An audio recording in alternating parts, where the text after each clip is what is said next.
రితేష్ రాణా డైరెక్షన్లో శ్రీసింహ, సత్య, పరియా అబ్దుల్లా కలిసి నటించిన మత్తు వదలరా 2 మూవీ యొక్క ఓటీటీ ప్లాట్ఫామ్ గురించి తెలుసుకుందాం రండి.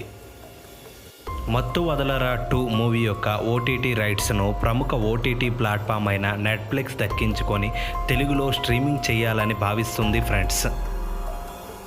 అక్షయ్ కుమార్ నటించిన సర్పిరా మూవీ యొక్క ఓటీటీ ప్లాట్ఫామ్ గురించి తెలుసుకుందాం రండి. సర్పిరా మూవీ యొక్క ఓటీటీ రైట్స్ను ప్రముఖ ఓటీటీ ప్లాట్ఫామ్ అయిన డిస్నీ ప్లస్ హాట్స్టార్ దక్కించుకొని తెలుగులో స్ట్రీమింగ్ చేస్తుంది ఫ్రెండ్స్. విజయ్ దళపతి, స్నేహ, ప్రభుదేవ్ వంటి స్టార్లు నటించిన ది గోట్ మూవీ యొక్క ఓటీటీ ప్లాట్ఫామ్ గురించి తెలుసుకుందాం రండి. ది గోట్ మూవీ యొక్క ఓటీటీ రైట్స్ను ప్రముఖ ఓటీటీ ప్లాట్ఫామ్ అయిన నెట్ఫ్లిక్స్ దక్కించుకొని తెలుగు, తమిళ, హిందీ భాషల్లో స్ట్రీమింగ్ చేయాలని భావిస్తుంది ఫ్రెండ్స్.